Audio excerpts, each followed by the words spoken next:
Back here on HQ Spotlight, the second season of the expanded CFP is officially upon us, and we know it's going to be straight seeding this go around. So our college football analyst, Brad Crawford, has put together his way too early 2025 CFP prediction. The top four seeds with the bye, that's Ohio State, Texas, Penn State, and Clemson. UGA, Oregon, Notre Dame, welcome back to the CFP. Miami gets in this time, according to Brad. LSU as well, Iowa State, and Navy. How about that? Getting in as the 12 seed. So who is the actual winner going to be as we look ahead to the 2025 season? So Brad, I had to double check the calendar and see what day it was. It is June. It is in fact not November, but here we are. We're going to go through your bracket and see who you think is ultimately going to win the CFP here in 2025. So let's start with the 9-8 matchup. We have Miami and LSU, two squads who really wanted to be there in the last couple of seasons, especially last season for Miami. The lucky winner, you get to play Ohio State. Congratulations. But how do you see this shaking out? Yeah, I think LSU wins that game. Garrett Nussmeier is my 2026 NFL Draft top pick, top returning quarterback in the SEC. Miami, however, gets Carson Beck in the transfer portal from Georgia. Big time spending there for Mario Cristobal and the Canes. I think Miami last season still hurting a little bit from losing that final weekend game and missing out on the playoff and the ACC championship game. I do think Miami has a 10-win season, gets to the playoff, but that LSU-Miami game in that 9-8 battle, it's going to be close in that first round. But we do agree that the early matchup with the Gators, Miami is going to lose that one in Miami. Okay, cool, capiche. We're going to move it along in the first round. We have Navy coming in here, where they were making some noise last season going up against Notre Dame. The winner here gets the 4 seed in Clemson. So who do you think shakes it out here and ultimately faces Clemson? Yeah, Navy is my surprise Group of 5 winner. I haven't seen any other national college football guy or lady this offseason pick Navy as the G5 rep. I think with Blake Horvath back at quarterback, 1,200-yard season, 20 touchdowns or so last fall, I think Navy does get that 12 seed. However, they're going to lose Notre Dame in the regular season, and they're going to lose Notre Dame in the first round of the playoffs in that 12-5 matchup. I think Marcus Freeman, after getting to the championship game last fall and losing to Ohio State, he's going back to the playoff with Jeremiah Love and company at running back. All right, and these next two squads facing off in Iowa State and Bama, these were two teams that were fighting to get into the CFP towards the latter half of the regular season last year. So who moves on here in your opinion? Iowa State's my projected Big 12 champion. I think there's 4 or 5 teams in that conference that could get to the championship game and win. Arizona State, obviously, the defending champion there in the Big 12, they could get back to. But I've got Iowa State getting that last bid as the 12 seed Big 12 champ, going up against Bama. Kalen DeBoer, second-year Crimson Tide coach. He has to get to the playoff this fall after underwhelming following Nick Saban's retirement. So I've got Bama winning that first round matchup between the Crimson Tide and Cyclones. All right, and then they have to go on and face Penn State. So in this next one, we have the SEC versus the Big Ten in Georgia and Oregon. So perhaps not getting a bye will work in Oregon's favor, maybe? Yeah, I think losing Evan Stewart, the top wide receiver coming back, is going to hurt Oregon. Not so much in missing the playoff after winning the Big Ten last year, but I don't think Oregon is going to repeat as Big Ten champions. That's either going to come from Penn State or Ohio State. I think Oregon is going to lose in the opening round, like what happened last year in the quarters when they lost to Ohio State in the Rose Bowl. This time around, Kirby Smart is going to get the best of Dan Lanning, his former assistant. So now we want to get to the quarters, Brad, and you have LSU and Ohio State facing off, correct? So who do you think wins this matchup here? LSU, Ohio State, a battle of teams loaded with future NFL talent, but I think Ryan Day goes head-to-head and beats Brian Kelly. This is a must-win year for LSU in terms of getting to the playoff.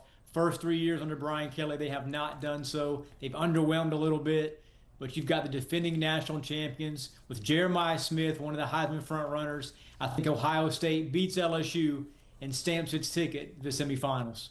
All right, so next up we have Notre Dame and Clemson. I know we already talked about Marcus Freeman, and a lot of folks have that expectation for Notre Dame to really build upon the success that we saw last season there, making it all the way to the title game. So does Clemson move on, or does the road end here for Notre Dame? I think Clemson's going to get Notre Dame this time around. We've seen these two teams play a couple times the last decade or so. They've been competitive games. We saw DJ Uyunglele a few years back at Notre Dame have a career type effort in South Bend. But this time around, I think Clemson, after losing at Texas in the first round of the playoffs last season, I think Clemson does win a playoff game this time around as the ACC's champion. Cade Klubnik, by the way, this is his third starting year as quarterback for Clemson. I think he's going to be in New York as a Heisman finalist. Clemson's loaded on defense. They got Tom Allen as their new defensive coordinator. They have stars everywhere. And Dabo Swinney, a lot of us have sold their stock on Clemson heading into 2025.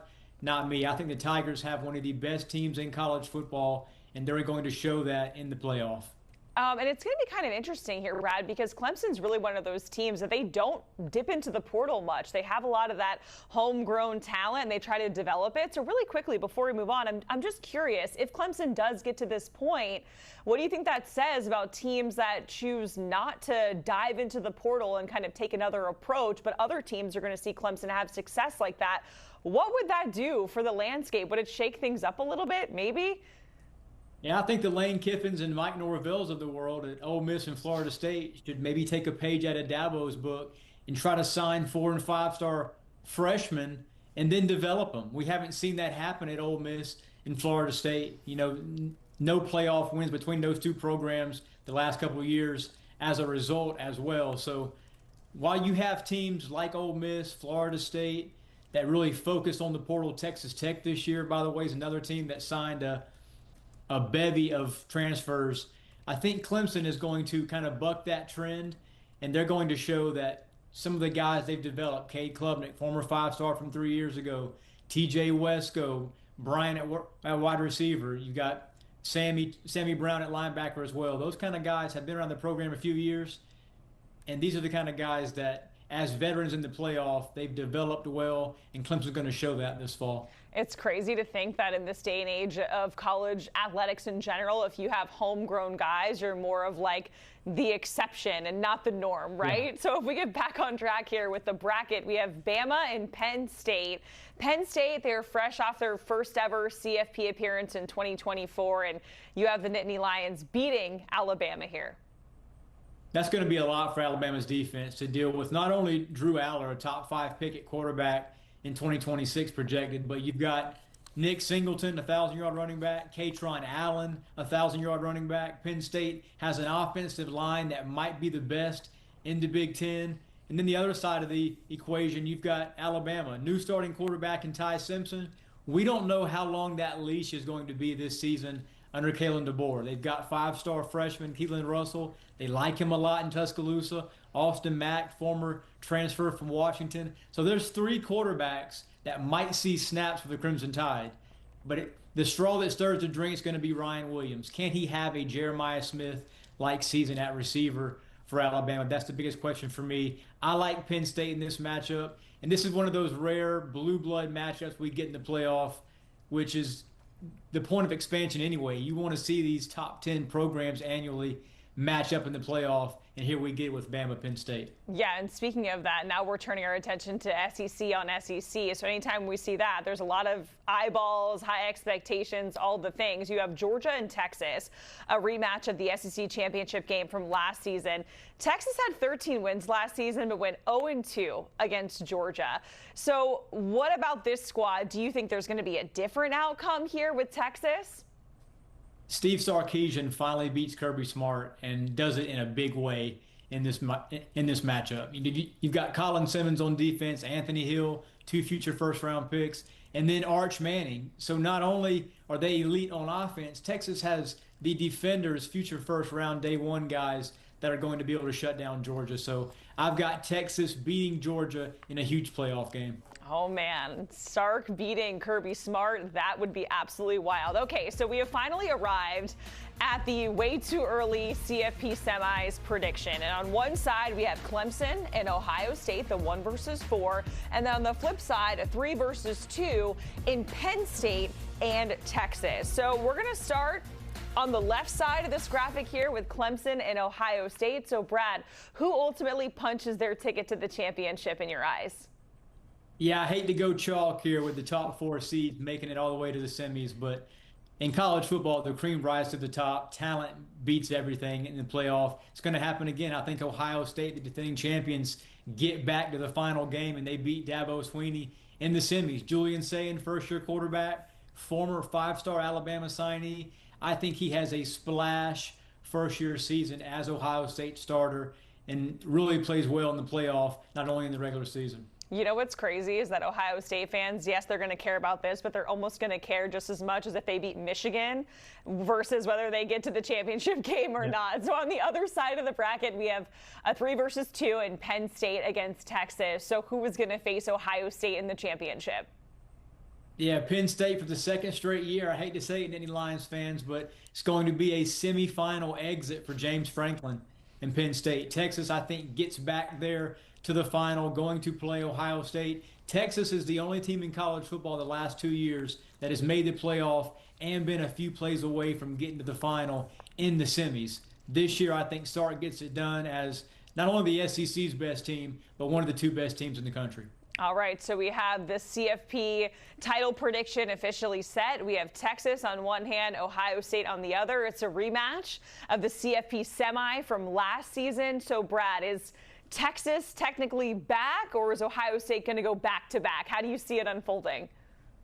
The Big Ten's reign atop college football throne ends at 2 years, and Texas beats Ohio State in January for national championship. Steve Sarkisian wins his first title in the 40 acres, and Arch Manning lives up to the hype. Not only does he lead Texas to a national championship, but he also makes it to New York as a Heisman finalist. He's my preseason front runner, and I think Arch Manning has a fantastic year in 2025. We know there's a lot of hype and a lot of expectation for Arch Manning. So, man, if he can do this in his first full year as a starter, I don't think Longhorn fans are going to know what to do with themselves. Brad, we certainly appreciate it. And just a reminder, Texas, they open up the season against Ohio State on August 30th. And you're looking at the odds to win the CFP. Texas, they're the plus 550 favorite, followed by the Buckeyes at 6-1.